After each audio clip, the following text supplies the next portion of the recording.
La invasión rusa en Ucrania ha despertado en Occidente el temor de que Putin restablezca el poder de la Unión Soviética. ¿Pero qué era la URSS y por qué causó tanto temor entre las principales potencias mundiales? ¿Por qué fracasó y cómo cambiaría el mundo si Rusia restableciera su influencia a los tiempos de la Unión Soviética? En este video te lo voy a decir. Yo soy Alba y esto es The Mexican Family.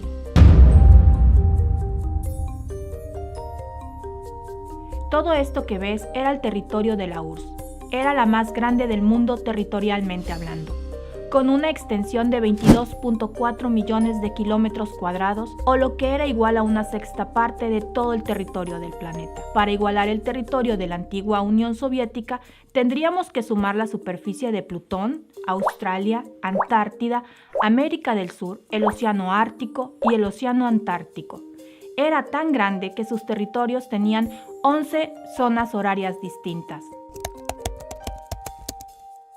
Todo comenzó aquí, una noche de julio hace más de 100 años, cuando los últimos zares de Rusia, los Romanov, fueron brutalmente asesinados a manos de los bolcheviques. Los bolcheviques eran un grupo político radicalizado dentro del Partido Obrero Socialdemócrata de Rusia, dirigido desde un principio por Vladimir Ilich Ulyanov, también conocido como Lenin. Una vez que los bolcheviques derrocaron a Nicolás II, el último zar de Rusia, establecieron un estado socialista en el territorio que una vez fue el imperio ruso de los Romanov. Y así nació la madre de Rusia, la URSS. Después de una larga y sangrienta guerra civil en 1921, en donde el Ejército Rojo, respaldado por el gobierno bolchevique, derrotó al Ejército Blanco, que representaba un grupo de fuerzas débilmente aliadas, incluidos monárquicos, capitalistas y partidarios de otras formas de socialismo. A este periodo se le conoció como el Terror Rojo, en donde la policía secreta bolchevique, conocida como Cheka, llevó a cabo una campaña de ejecuciones masivas en contra de todos los que simpatizaban con el régimen de los Romanov y contra las clases adineradas de Rusia. Y después de esto, mediante un tratado de 1922 firmado inicialmente entre Rusia, Ucrania, Bielorrusia, Georgia, Armenia y Azerbaiyán, se formó la Unión de Repúblicas Socialistas Soviéticas, dirigida por Lenin, y tras su muerte siguió Joseph Stalin, que impuso una serie de políticas brutales que dejaron millones de muertos sin importar su edad, niños, ancianos, jóvenes. Tal vez uno de los errores más desastrosos del socialismo de Stalin fue la expropiación del sector agrícola. Los comunistas creían que quitándole las grandes granjas a los ricos y convirtiéndolas en granjas colectivas del pueblo, se aumentaría la productividad agrícola, pero no fue así. De entrada, todos los que poseían tierras o ganado fueron despojados de sus posesiones. Cientos de miles de granjeros, llamados kulaks, fueron detenidos y ejecutados, y sus propiedades les fueron confiscadas. Lo que sucedió después de esto fue una de las etapas más horribles del socialismo y una de las peores que se ha vivido en la historia humana. Muchas de las granjas agrícolas expropiadas se quedaron abandonadas o mal trabajadas, produciendo mucho menos de lo que producían antes, y esto produjo una devastadora escasez de alimentos, a lo que se le conoció como la Gran Hambruna. El sufrimiento tan grande que esto causó es quizás uno de los resentimientos históricos más grandes que Ucrania guarda hacia Moscú, y esto es lo que ocurrió. A este periodo de la historia se le conoce como Holodomor, que es una combinación de las palabras ucranianas para hambre e infligir muerte. Aunque casi toda la Unión Soviética sufrió durante esta hambruna, Stalin usó a Ucrania como un ejemplo muy cruel para todo el que se opusiera a sus políticas socialistas. Después de una mala cosecha, Ucrania, Kazajistán y el norte del Cáucaso solo pudieron entregarle a Moscú 4.8 millones de toneladas de granos en lugar de 6.8 millones del año anterior.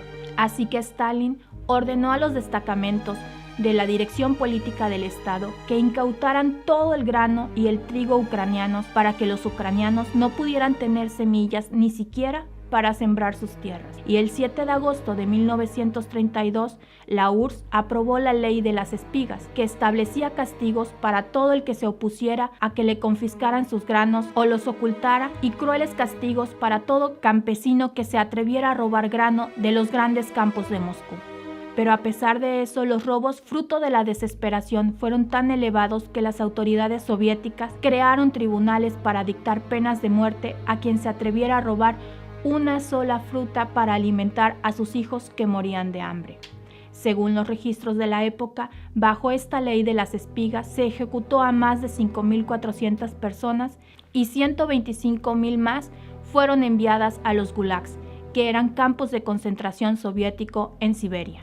Además, Stalin cerró las fronteras de Ucrania en 1932 para que la gente no pudiera salir y los únicos que pudieran entrar eran las brigadas soviéticas que iban de casa en casa confiscando la poca comida que les quedaba a los campesinos ucranianos. Esta estrategia diseñada por el Estado soviético tenía una doble finalidad.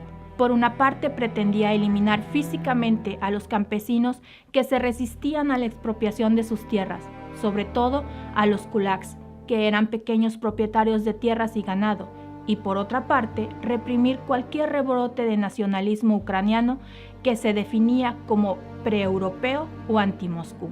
Los resultados del terrible plan de Stalin produjeron que en apenas unos meses, a comienzos de la primavera de 1932, los campesinos ucranianos empezaron a morir de hambre. Muchos informes muestran cómo los niños se les inflamaba el vientre por la falta de alimento. Familias enteras eran obligadas a alimentarse de hierba o, como lo conocemos nosotros, zacate o pasto, cortezas de árbol, y se comían a los perros y a los gatos. Incluso de la desesperación de no morir de hambre comenzó a proliferar el canibalismo. Se comían a los cadáveres humanos frescos que se amontonaban en las calles porque nadie tenía fuerzas para poder darles sepultura.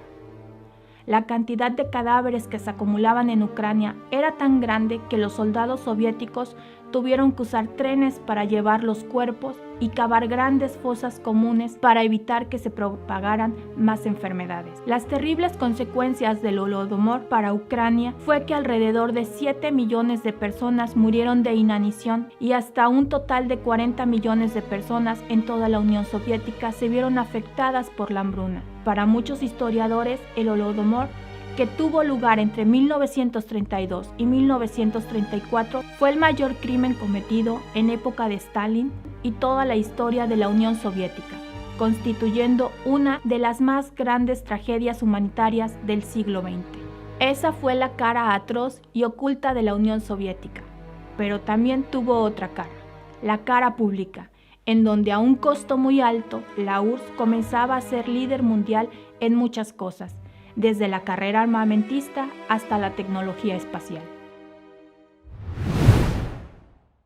Las manos de los soviéticos se extendían en casi todo en la década de 1930. Al mismo tiempo que miles de ucranianos morían de hambre, la URSS inició programas de cohetes y exploración espacial como parte de la agenda de Stalin, para construir una economía industrial avanzada. Muchos de los primeros proyectos estaban vinculados al ejército soviético y se mantuvieron en secreto. En la década de 1950, el espacio se convertiría en una de las principales disputas entre la URSS y Estados Unidos. El 4 de octubre de 1957, la URSS lanzó públicamente el Sputnik 1, el primer satélite artificial de la historia. El éxito del Sputnik hizo que los estadounidenses temieran que Estados Unidos se estaba quedando atrás en la tecnología, una disputa que se acentuó aún más en 1961, cuando el cosmonauta soviético Yuri Gagarin se convirtió en el primer ser humano en el espacio. Pero en 1969, el presidente de Estados Unidos, John F. Kennedy, respondió a la hazaña de la URSS con la audaz afirmación de que Estados Unidos pondría a un hombre en la Luna a finales de la década, y el 20 de julio de 1969 el astronauta Neil Armstrong se convirtió en la primera persona en caminar sobre la Luna, y es precisamente por esta carrera por ver quién pisaba la Luna primero entre la URSS y Estados Unidos que muchos sostienen teorías alternativas sobre este evento, pero de eso hablaremos en otro video. Muchos culpan a este hombre como el responsable de la caída de la URSS. Él es Mikhail Gorbachov. Llegó al poder de la Unión Soviética en 1985 y la verdad es que heredó una economía estancada y un sistema político en ruinas. Pero hay dos políticas que Gorbachov instauró, que terminaron por sellar el destino final de la URSS, aun cuando él pensaba que esas políticas ayudarían a la URSS a convertirse en una nación más próspera y productiva. Esas polémicas medidas se llamaron Glasnost y Perestroika. El plan Glasnost de Gorbachov pretendía eliminar los rastros de la represión estalinista, como la prohibición de leer cientos de libros y la muy temida policía secreta KGB, de la que, por cierto, Putin era agente. Además, le permitiría gradualmente a los periódicos criticar al gobierno y le dio entrada a los partidos de oposición para la participación de las elecciones. Mientras que la perestroika fue el plan de reestructuración económica de Gorbachov. Bajo la perestroika, la Unión Soviética comenzó a moverse hacia un sistema híbrido comunista capitalista, muy parecido al sistema que hoy tiene la China moderna. Pero al igual que la caída del Imperio Romano durante las décadas de 1960 y 1970, la élite del Partido Comunista ganó riqueza y poder rápidamente, mientras que millones de ciudadanos soviéticos se hundían en la pobreza y el hambre. Los ciudadanos soviéticos no tenían acceso ni siquiera a las necesidades más básicas como ropa o zapatos. Y ese hartazgo por vivir en medio de la pobreza, mientras los políticos de la URSS se hacían más y más ricos, generó una reacción violenta en los jóvenes soviéticos que se negaron a adoptar la ideología del Partido Comunista como lo habían hecho sus padres. La URSS también enfrentó ataques extranjeros a la economía soviética. En la década de 1980, Estados Unidos, bajo la presidencia de Ronald Reagan, tomó una serie de medidas para quebrar económicamente a la Unión Soviética, aislando la economía de la URSS del resto del mundo y llevando los precios del petróleo a los niveles más bajos en décadas. Cuando los ingresos por petróleo y gas de la Unión Soviética cayeron drásticamente, la URSS comenzó a perder su control sobre Europa del Este. La revolución política en Polonia en 1989 provocó otras revoluciones, en su mayoría pacíficas, en estados de Europa del Este y condujo a la caída del muro de Berlín para finales de 1989. La URSS se había desmoronado.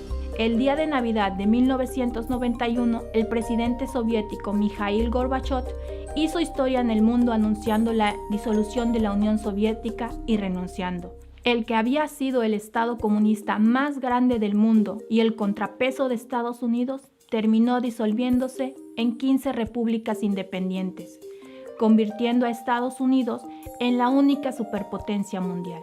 Y aunque en su apogeo la Unión Soviética tenía más de 5 millones de soldados estacionados internacionalmente y suficiente poder nuclear para destruir a la raza humana, los miembros del alto mando soviético abdicaron del poder sin que se disparara un solo tiro.